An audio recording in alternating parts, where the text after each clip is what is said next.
खबरें तफसील से। नरेंद्र मोदी काबीना में शामिल नए वज़रा ओहदा संभाल रहे हैं। वजीर इत्तलात व नशरियात अनुराग ठाकुर, वजीर पेट्रोलियम हरदीप सिंह, वजीर सेहत व खानदानी बहबूद मनसुख मांडिया, वजीर सकाफत व सयाहत जी किशन रेड्डी, वजीर कानून व इंसाफ किरण रिजिजू, वजीर ममलिकत बराए साइंस व टेक्नोलॉजी आजादाना चार्ज डॉक्टर जितेंद्र सिंह, वजीर ममलिकत बराए सेहत व खानदानी बहबूद भारतीय परवीन पवार, वजीर ममलिकत अक़लियती उमूर जान बिरला, वजीर रेलवे अश्वनी विष्णु, नई व काबिल तजदीद तवानाई के वजीर राजकुमार सिंह, वजीर अस्पात आरपी सिंह समेत दीगर वज़रा ने ओहदे का हल्फ लिया। चाहे अंतरिक्ष के क्षेत्र में देखिए, स्पेस टेक्नोलॉजी में आज विश्व में अगली कतार में भारतवर्ष खड़ा दिखेगा। और न केवल इतना, साइंस को किस प्रकार ईज ऑफ लिविंग जिसे प्रधानमंत्री जी कहते हैं उसके लिए उपयोग में लाया जाए, ताकि साधारण व्यक्ति के जीवन में सरलता आए विज्ञान के माध्यम से। और मुझे उम्मीद है कि आप सबकी शुभकामनाओं के साथ परमात्मा हमें इतनी क्षमता दे, इतनी समझ दे कि हम प्रधानमंत्री जी द्वारा निर्धारित किए हुए लक्ष्य और उनके द्वारा कल्पना किए हुए सारे विज्ञान संबंधी कार्यों को संपन्न कर सके। दुनिया के सबसे बड़े लोकतंत्र में जहां मोदी जी ने देश को आगे ले जाने का बहुत शानदार काम किया है पिछले 7 वर्षों में, सूचना प्रसारण मंत्रालय के माध्यम से हम कैसे और जन जन तक पहुंच पाए और क्या क्या काम जो पीछे मुझसे पूर्व बहुत बड़े लोगों ने यहाँ पर किए हैं उनको मैं भी आगे बढ़ा पाऊँ। वहीं दूसरी ओर जो जिम्मेदारी माननीय प्रधानमंत्री जी ने मुझे दी है, मैं उस पर खरा उतरने का हर संभव प्रयास करूंगा। We had a great team. We had a wonderful journey. We did everything to fulfill the vision of Honorable Prime Minister and the aspiration of the people.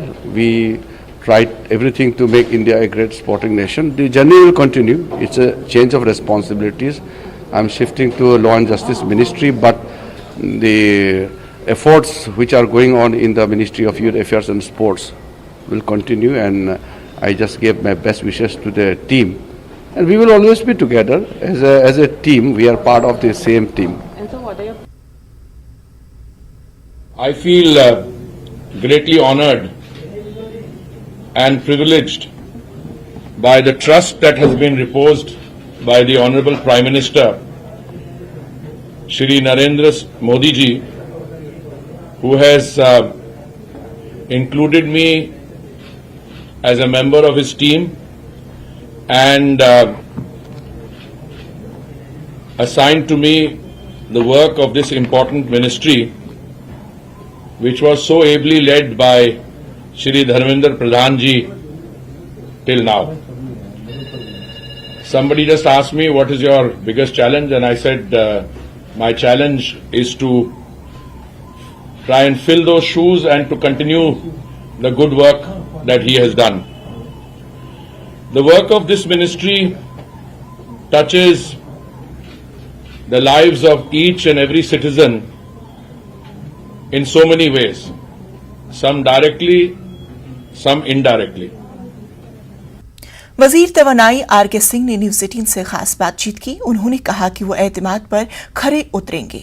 महकमे तवानाई में काफी तरक्की हुई है। केंद्रीय ऊर्जा मंत्री आरके सिंह से, सर मंत्रालय वही है लेकिन प्रमोशन हुआ है, कैबिनेट मंत्री आप बनाए गए हैं, काम का इनाम मिला है। मैं धन्यवाद देना चाहता हूं प्रधानमंत्री महोदय को, जिन्होंने हम फिर भरोसा जताया और हम उस भरोसे के अनुरूप काम करने का प्रयास करेंगे, काम करेंगे। जो आपने पिछले 2 सालों में काम किया है उसमें और क्या बेहतरी करेंगे और आगे क्या जो आप रोड मैप है, क्योंकि मंत्रालय वही है इसलिए बेहतर तरीके से उस मंत्रालय को आप 2 साल से समझ रहे हैं। देखिए, ऊर्जा के क्षेत्र में हम लोग की सरकार ने आमूल परिवर्तन ला दिया है। प्रधानमंत्री जी की अगुवाई में हम लोगों ने ऊर्जा क्षेत्र के एकदम नक्शे को बदल दिया है। हम लोग का देश, हम लोग की सरकार आने के पहले, मोदी जी की सरकार आने के पहले देश पावर में डेफिसिट था। हम लोग करीब 1,82,000 मेगावाट उत्पादन क्षमता जोड़े हैं और हम लोग अपने देश को पूरा सरप्लस बना दिया, पावर सरप्लस। अब हम पावर एक्सपोर्ट करते हैं। इसके अतिरिक्त हमने पूरे देश को एक ग्रिड में जोड़ दिया है, सिंगल ग्रिड। पूरे देश को, लद्दाख, अरुणाचल प्रदेश, पूरे सभी क्षेत्र को 1,42,000 किलोमीटर हम लोग ग्रिड जोड़े हैं, करीब 50,000 किलोमीटर और जोड़ रहे हैं। और अब हम करीब 1,00,000 मेगावाट देश के एक कोने से दूसरे कोने तक ले जा सकते हैं। तो अब किसी भी राज्य में बिजली की कमी हो, इसका कोई कारण नहीं। सरकार के आने के पहले ग्रामीण क्षेत्र में 12 घंटा के आसपास बिजली रहती थी। आज के दिन में ग्रामीण क्षेत्र में 20.5 घंटा बिजली रहती है। ये हम नहीं कर रहे हैं, ये इंडिपेंडेंट सर्वे है, लेकिन इससे हम संतुष्ट नहीं हैं। हमको चाहिए गांव में भी, शहर में तो है 23-24 घंटा, गांव में भी हमको 24 घंटे बिजली चाहिए। इसके लिए एक और योजना हम लोगों ने स्वीकृत की है, 3 लाख करोड़ की योजना। इसके अलावे हम नई नई योजना भी दे रहे हैं। अभी हम बिहार सरकार के साथ ये MOU साइन किए हैं। उनका एक डागमारा प्रोजेक्ट, हाइड्रो प्रोजेक्ट, बहुत दिन से लटका हुआ था, तो उसको वो चाहते थे बनाना। हम और भारत सरकार और बिहार सरकार MOU साइन किए हैं कि डागमारा प्रोजेक्ट हम बनवा देंगे। बहुत बहुत धन्यवाद। तो ये थे केंद्रीय ऊर्जा मंत्री RK सिंह। कैमरामैन संजीव वर्मा के साथ अमितेश, न्यूज 18 दिल्ली। काबीना में रद्दोबदल के बाद धर्मेंद्र प्रधान को नई जिम्मेदारियां दी गई है। धर्मेंद्र प्रधान ने आज स्किल डेवलपमेंट की वजारत का ओहदा संभाल लिया है। धर्मेंद्र प्रधान पहले पेट्रोलियम वजीर थे।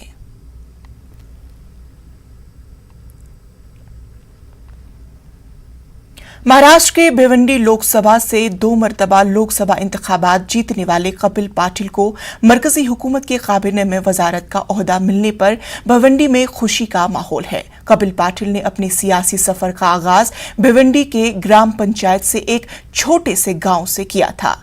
इसके बाद वो पंचायत समिति, जिला परिषद रुकन बने और फिर एनसीपी में शामिल हुए। कपिल पाटिल थाने के अगरी समाज से ताल्लुक रखते हैं और ये यहाँ के तारीख में पहली बार हुआ कि कोई आगरी समाज का नेता मरकज की काबीना में शामिल हुआ। कपिल पाटिल का ताल्लुक जिस जिले थाने से है, वहां और मजाफात के अजला में शिवसेना व एनसीपी का दबदबा है। ऐसे में कपिल पाटिल पर मरकजी जिम्मेदारियों के साथ माना जा रहा है कि इस जिले में पार्टी की भी अहम जिम्मेदारियां होंगी। रुकन पार्लियामेंट कपिल पाटिल अपनी अलग पहचान के सबब वजीर आजम मोदी के भी बहुत करीबी माने जाते हैं। कपिल पाटिल के मरकजी वजीर बनने पर पसमानदा शहर भिवंडी और यहां की दम तोड़ती कपड़ा सन्नतों को काफी उम्मीदें जगाती है।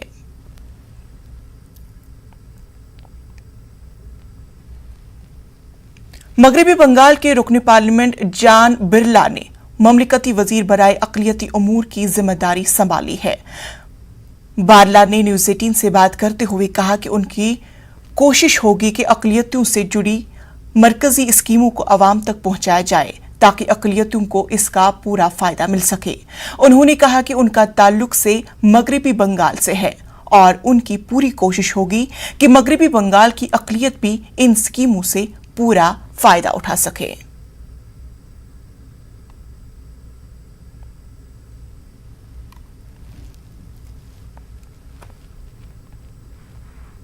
नई चुनौतियां हैं देश के सामने, को ध्यान में रखते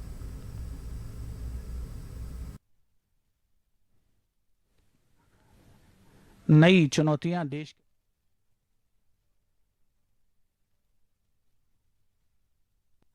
नई परिस्थितियों से, उनसे पार पाने की चुनौतियों से हम सभी जूझ रहे हैं।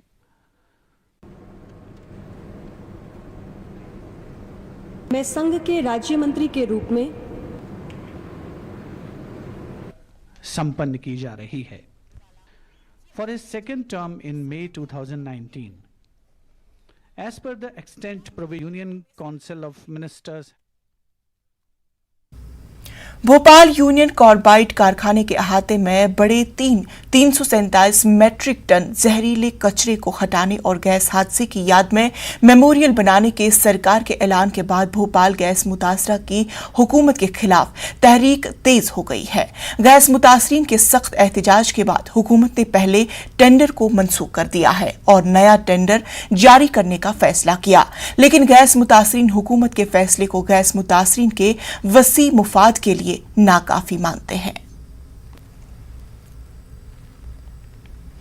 नौजवानों को दाइश से मुंसलिक होने के लिए मुबैना तरगीब देने और उन्हें कश्मीर में जिहाद के लिए भेजने के लिए इल्जामात के तहत गिरफ्तार केरल के डॉक्टर रईस रशीद के मुकदमे की पैरवी जमियतुल उलमा हिंद करेगी।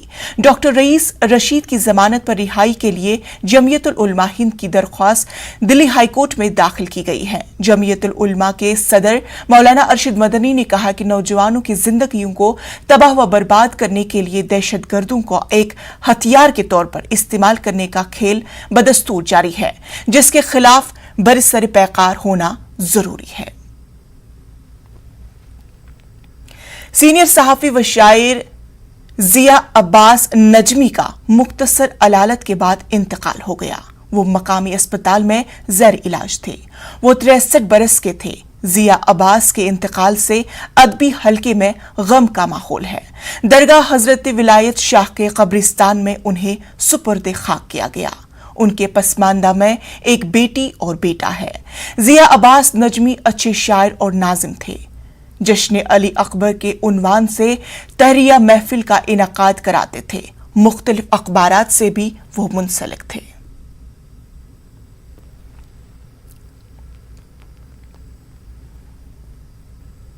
ब्रेक के बाद इस्तकबाल। मुल्क भर में कोरोना की दूसरी लहर कमजोर पड़ने के साथ ही वादी कश्मीर में सयाहों की आमद में इजाफा देखा जा रहा है। शहर आफाक झील डल में फिर रौनक लौट आई है। होटलों में भी अच्छी खासी बुकिंग है।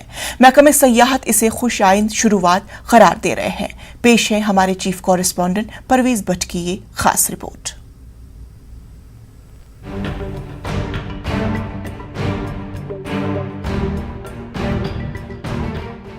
अप्रैल माह में गुरूब आफ्ताब के इस दिलकश मंजर ने शोहर आफाक डल झील में सयाहती सरगर्मियों को गहन लगा दिया था।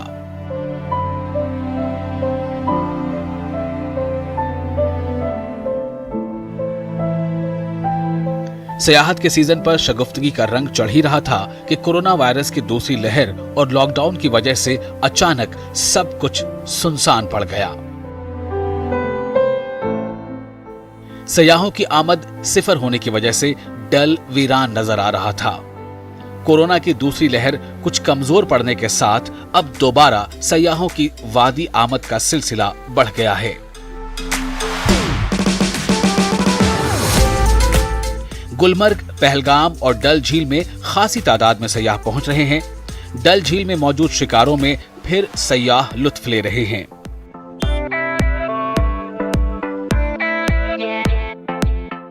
ब्लेवार्ड रोड पर भी सयाह खूब मस्ती कर रहे हैं।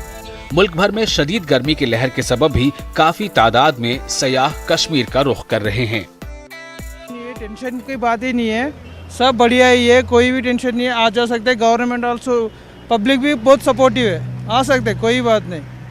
थोड़ा आके थोड़ा देखना है बोल तो ना, एक्सट्रीम बेटर प्लेस है ये। बहुत अच्छा लग रहा है कोविड के बाद यहाँ आकर, क्योंकि बेसिकली हम होम क्वारंटाइन हो गए थे और फिर बेसिकली कहीं जाने को नहीं मिला, लेकिन अभी आकर basically heaven of the earth में आके काफ़ी अच्छा लग रहा है। कश्मीर जरूर आए, इट्स वेरी ब्यूटीफुल, एक्चुअल में इट इज़ अ हेवन। तो प्लीज़ एक बार ज़रूर आप यहाँ पे विजिट कीजिए। बहुत ज़्यादा अच्छा लगा, बहुत ज़्यादा, बहुत प्यारा स्वर्ग है, सही कहते हैं, सच में जन्नत है ये।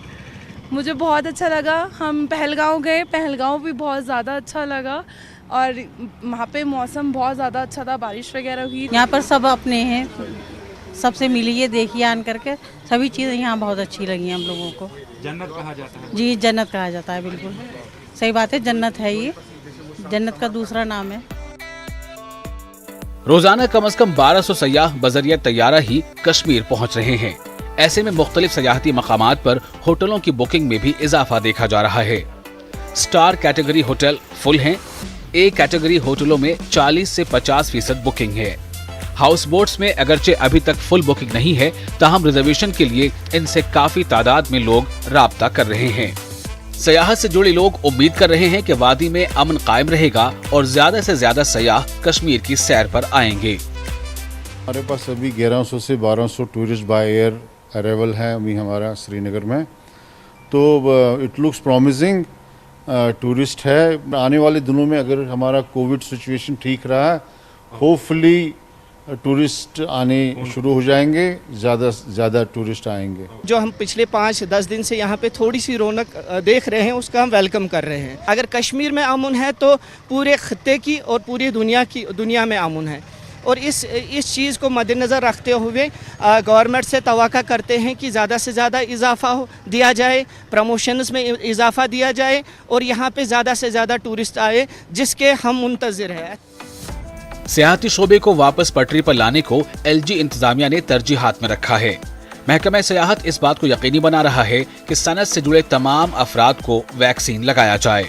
सयाहों समेत तमाम मुंसलिक अफराद की जानिब से कोविड गाइडलाइंस पर अमलावरी को भी यकीनी बनाने की कोशिश की जा रही है।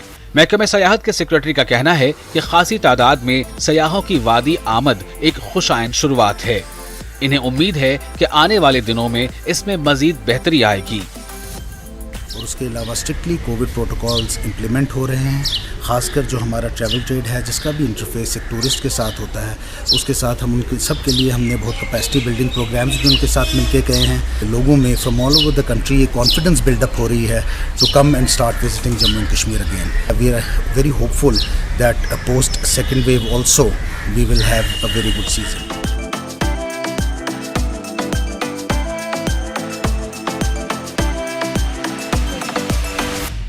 वादी कश्मीर में हजारों लोगों की रोजी रोटी का इन्हिसार सयाहती सनत पर है। शिकारा वाले, पोनी वाले, स्लेज वाले, हाउस बोट व होटल मालिकान, ट्रांसपोर्टर्स, दस्तकार और दीगर लोगों की रोजी रोटी सयाहत से जुड़ी है। ये सब लोग उम्मीद कर रहे हैं कि वादी में पहले जैसे अच्छे दिन लौट आएंगे। अगरचे वादी बेनजीर किसी तशहीर की मोहताज नहीं है, मगर महकमा सियाहत को मुल्क भर में सयाहों को ये जानकारी देने की जरूरत है कि कश्मीर हर लिहाज से महफूज है। कोविड की वजह से वीरान पड़ी झील डल में एक बार फिर से बहारें लौट के आई है और यहाँ पे सयाहों की चहल पहल एक बार फिर से देखने को मिल रही है। ताहम जो सयाहत से वाबस्ता लोग हैं यहाँ पे, उनको अभी भी उम्मीद है कि ये सयाहों का जो फिगर है वो और आने वाले दिनों में बढ़ सकता है। जहांगीर अजीज के साथ परवेज भट्ट, न्यूज़ 18 और दूसरे नगर। मरकज और ट्विटर के बीच खींचतान के दरमियान आज अदालत में सुनवाई हुई, जिसमें ट्विटर ने कहा कि वो 8 हफ्तों के अंदर भारत में शिकायत अफसर की तकर्रुरी करेगा। वाज़ेह हो कि पिछली समात में ट्विटर ने एतराफ़ किया था कि नए आईटी क़वानीन की पूरी तरह तामील नहीं की गई, जिस पर दिल्ली हाईकोर्ट ने ट्विटर की सरजनिश की थी। अदालत ने यह दरियाफ्त किया था कि शिकायत अफसर से मुस्तफ़ी होने के बाद भी नए अफसर की तकर्रुरी क्यों नहीं की गई।